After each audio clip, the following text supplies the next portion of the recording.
کیونکہ وہ پہلے ابتداً جب پہلے سب چیف جسٹس کی موجودگی میں جب انہیں بلایا گیا تھا تو وہ بھی تشریف لائے تھے اس بینچ میں، اگرچہ وہ بعد میں ریکیوز کر کے چلے گئے تھے، لیکن جو بینچ بنائی گئی تھی چونکہ اس وقت کے میسر جتنے جج صاحبان تھے، ہماری خواہش تھی کہ یہ ساری فل سپریم کورٹ اس مرحلے پر اس ایشو کو فیصلہ کرے، کیونکہ ایک طرف تو مقتدر حلقے بہت ہی اس معاملے میں جو ہے وہ آگے سے تک چلے جا چکے تھے، اور جنہوں نے فتوے تک دے دیے تھے کہ بہت جو ہے ہمارے پاس ناقابل تردید شواہد موجود ہیں، اور یہ کہ یہ ہماری تنصیبات پر، ہماری جو ہے افواج پر جیسا قبضہ یہ حملہ کیا گیا ہو، تو اس پر ہمیں یقیناً جو ہے ایک اس جملہ معترضہ پر ہمیں اعتراض بھی تھا کہ انہوں نے تو پہلے ہی سے دے دیا ہے، تو پھر فوجی عدالت اگر اس کو سنے گی یا پھر اپیل میں بھی خود وہی سنیں گے، جو فارمیشن کمانڈرز نے بھی آپ نے دیکھا کہ انہوں نے بھی یہی کہا، پھر کور کمانڈرز نے بھی ان کی کانفرنس میں یہی کہا، پھر اس میں ISPR نے اس وقت جو ہے جس انداز سے اس ایشو کو اٹھایا تھا، حالانکہ ہماری نظر میں یہ آرکیسٹرڈ ایک جو ہے موو تھی، جس میں وہ تسلسل تھا پاکستان تحریک انصاف کے خلاف جو ایک کارروائی، ایک مضموم وہ جدوجہد کی جا رہی تھی کہ ہم جو ہے بانی چیئرمین محترم عمران خان کو جس انداز سے ہٹایا گیا، اس کے تسلسل میں یہ سارا معاملات چلے آ رہے تھے، اور یہ اس کا شاخسانہ تانے بانے دراصل تو آپ کو پتہ ہی ہے کہ جب محترم باجوہ صاحب نے ایکسٹینشن کے لیے ایک تحرک کیا تھا، اور لندن میں جو پلان بنا تھا محترم نواز شریف صاحب کے ساتھ، یہ اسی کا سارا جو ہے عملداری آج تک چلی آ رہی ہے تسلسل، اور اس میں یہی تھا کہ عمران خان کو جو ہے ہٹایا جائے وزارت عظمیٰ سے، ان کی حکومت کو برخاست کیا جائے، ان کو جو ہے پابند سلاسل کیا جائے، اور ان کی پارٹی کو جو ہے وہ بھی ختم کیا جائے، اور محترم پاپائے روم جو ہے نواز شریف صاحب کو جو ہے واپس اسی طرح بادشاہ سلامت کو لایا جائے۔ اور جو ہم نے دیکھا کہ جو شخص سزا یافتہ تھا، جس کے وارنٹ گرفتاری پرپیچول نکلے ہوئے تھے، اور امبیسڈر کا یا ہائی کمشنر کا فرض ہوتا ہے کہ وہ ان کو گرفتار کرے، وہاں کے جو ہے آرڈرز جو اس عدالت کے نکلے ہوئے تھے، پرپیچول وارنٹس نکلے ہوئے تھے، اور ان کو ڈپورٹ کر کے اور ان کو اڈیالہ جیل میں بھیجا جاتا، الٹا ان کو جو ہے ریڈ کارپٹ دے کے ہیتھرو ایئرپورٹ پہ اس امبیسڈر نے بٹھایا انہیں۔ اور پھر آپ نے دیکھا کہ یہاں اسلام آباد ہائی کورٹ جب اسلام آباد میں لینڈ کرتے ہیں تو یہاں ایئرپورٹ پر بائیو میٹرک مشین چل کے جاتی ہے، اور پھر جس تسلسل سے اور تیزی سے ان کو اور ان کے سارے خانوادے کو جس طرح بری کیا جاتا ہے ان کیسز میں سے، اور پھر ان کو دودھ کا دھلا ہوا دکھا کر اور ان کو ساری چیز جو ہے سونپ دی جاتی ہے، تو یہ اس کا تسلسل ہے۔ لیکن اس کے باوجود ہم پاکستان کی عوام کو سلام کرتے ہیں کہ انہوں نے اس تمام تر تسلسل کے باوجود، تمام تر تشدد کے باوجود، انہوں نے آگ کا دریا عبور کرتے ہوئے، جس طرح سے کہ ہمارے جو ہے سمبل سی بھی ہم سے چھین لیا گیا تھا، اور جس طرح سے کارکن کو گرفتار کر کے اور چادر چار دیواری کو پامال کرتے ہوئے ہمارے جس طرح سے لوگوں کو منحرف کرایا گیا، اور جس طرح سے پارٹی کا جو جھنڈا لے کر بھی پھرتا تھا اس کو بھی اٹھا کر جو ہے تشدد کر کے اس کو بند کا پابند، اس کو کیسز، جھوٹے کیسز میں ملوث کر دیا جاتا تھا۔ تو آپ نے دیکھا کہ اسی کے تسلسل میں یہ ہمارا موقف یہی رہا ہے آج تک کہ یہ جوڈیشل کمیشن بنایا جائے، تاکہ وہ 9 مئی کے جو ہے یہ اس پر جو ہے حقائق پر آئے۔ دیکھیں عجیب بات ہے کہ 9 مئی کو عمران خان صاحب کو اسلام آباد ہائی کورٹ کے بائیو میٹرک کمرے کے اندر سے وردیوں میں جو ہے جا کر دیواریں پھلانگ کر کے، اور وہاں جو ہے ہمارے وکلاء کو زد و کوب کر کے، اور اس کے بعد ہائی کورٹ کے عملے کو بھی جو ہے زد و کوب کیا جاتا ہے، اور سارا کچھ جو ہے وہ میزیں کرسیاں ان کی ڈسٹرب کر کے عمران خان صاحب کو 9 مئی 2023 کو گرفتار کیا جاتا ہے۔ اور سپریم کورٹ اس میں فیصلہ دیتی ہے کہ یہ غیر آئینی تھا، غیر قانونی تھا ان کی گرفتاری، ریمانڈ بھی ان کا غلط دیا گیا تھا، اور ان کو مخلصی دیتی ہے اور یہ کہہ کے دیتی ہے کہ سینکچوری آف جسٹس، جو انصاف کے ایوان ہیں، ان کے اندر سے کسی کو گرفتار نہیں کیا جا سکتا جب وہ خود جو ہے وہاں نالش لینے کے لیے آئے ہیں۔ اور عمران خان صاحب اپنا بائیو میٹرک کروا کے وہ جج صاحب کے سامنے پیش ہونے کے لیے اپنی جو ہے ضمانت قبلت گرفتاری میں انہوں نے پیش ہونا تھا، تو آپ کو obstruction of justice میں مانے کیا گیا، اور جنہوں نے کیا آج تک ان کے خلاف کوئی کیس نہیں ہے۔ ارے بھائی، رجسٹرار نے کہا بھی کہ یہ لیگل ہے، تو پھر کسی ایک شخص کو بھی اس میں کسی کو سزا کی ہے، لیکن اس کے شاخسانے میں ظاہر ہے کہ کچھ تو ہمارے جو ہے انہوں نے جو اور وہ ایک پورا آرکیسٹر کیا ہوا تھا ڈرامہ، اور اسی انداز سے جو کچھ توڑا ہے، نہ تو ہمارا توڑ پھوڑ میں کوئی یا تخریب کاری میں کوئی عمل دخل ہے، نہ ہم نے آج تک کہا ہے، نہ عمران خان صاحب یا ان کی پارٹی کی کبھی کسی نے بھی ہدایت یہ دی ہو، بلکہ ہمیشہ پرامن رہنے کو ہی ترجیح دی گئی ہے، اور ایک گملہ ایک پتا تک نہیں ٹوٹا۔ آپ نے دیکھا ہوگا جتنے بھی خان صاحب نے جو بھی انہوں نے جلوس نکالے ہیں یا انہوں نے جتنی بھی کی ہیں، سو اس انداز سے جب یہ اتنا کنٹروورشل ہے تو پھر آج تک کیوں نہیں بنایا گیا ہے؟ لیکن اس کے باوجود جب یہ انہوں نے کیا تو ہم نے چیلنج کیا کہ یہ فوجی عدالت جو ہے سزا اس کی جو ہے سویلینز کا ٹرائل نہیں کر سکتی ہے۔ چنانچہ یہ فیصلہ بہت ہی لمبی چوڑی بحث و تمہیز کے بعد، اٹارنی جنرل کو سننے کے بعد، اور تمام جو ہے جو سٹیک ہولڈرز ہیں ان کو سننے کے بعد 5 رکنی سپریم کورٹ کے جو ہے بینچ نے فیصلہ کیا، اور انہوں نے نہ صرف یہ کہ انہوں نے کہا کہ نہیں سن سکتی ہے فوجی عدالت سویلینز کے معاملات کو، یہ آئین کے جو ہے آرٹیکل 8 پر انہوں نے کہا کہ جو آرمی ایکٹ کی 2 شقیں تھیں وہ بھی انہوں نے کہا کہ یہ غیر آئینی ہے، اور ان کو بھی کالعدم اور ماورائے آئین متصور کرتے ہوئے ان کو کالعدم قرار دیا گیا۔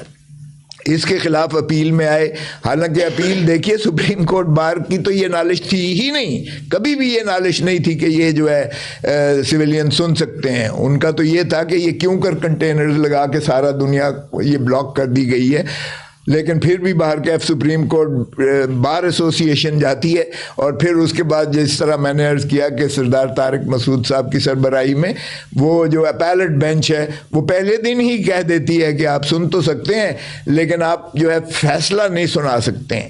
ایک انٹرم عبوری حکم ہوا، اور یہ بھی ہمارے اعتراضات کے باوجود کہ بینچ کی تشکیل جو ہے وہ بھی مناسب نہیں ہے، کانفلکٹ آف انٹرسٹ کے علاوہ آپ جو ہے نہیں سن سکتے ہیں، اس لیے کہ آپ اس 5 رکنی یا نیچے ہائی کورٹ کی جو اوریجنل جورسڈکشن تھی اس میں آپ موجود تھے، اگرچہ آپ بعد میں چلے گئے اٹھ کے، لیکن جب ایک دفعہ حصہ ہو جائے تو پھر وہ دوبارہ اپیل میں نہیں بیٹھ سکتا۔ بار کیف اب وہ ریٹائر ہو گئے ہیں، اب تو وہ نہیں تھے۔ اب موجودہ جو ہے پھر جب آخری تاریخ آئی تو اس پر پھر انہوں نے جو ہے کہہ دیا کہ جی آپ فیصلہ بھی سنا سکتے ہیں، یعنی اندازہ کیجئے گا۔ اور اس پر ہمارے میں چونکہ اعتزاز احسن صاحب کو ریپرزینٹ کر رہا تھا وہاں، رجا صاحب بھی جو ہے ان کی اپنی بھی تھی، میرے ساتھ بھی یہ موجود تھے، ان کی اپنی بھی ایک اسیر ہیں جن کی طرف سے یہ نمائندگی کر رہے ہیں وہاں اپیل میں بھی، اور انہوں نے نیچے بھی بہت پرزور طریقے سے جو ہے اس کی مزاحمت کی اور فیصلہ ان کے حق میں آیا۔ تو ایسے میں یہ مناسب ہی نہیں تھا، ہم نے یہ اعتراض کیا، لیکن باہر کیف انہوں نے کہا اچھا جی۔ اور اس کا مقصد کیا تھا؟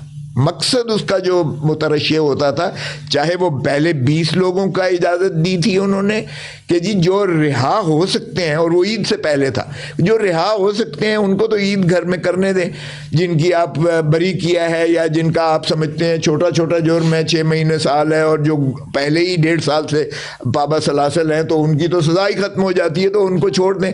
بعد میں یہ ہوتا جائے گا کہ کیا فوجی عدالت سن سکتی ہے سویلینز کا یا نہیں سن سکتی ہے۔ تو اس کا ریشنیل جو ہے وہ یہ تھا، اور پہلے بھی 20 جو لوگوں کو چھوڑا گیا تھا اسی بنیاد پر چھوڑا گیا تھا کہ ان کی سزائیں یا وہ بری ہو چکے تھے یا ختم ہو گئی تھی سزائیں ان کی۔ اب بھی ریشو یہی تھا اس کا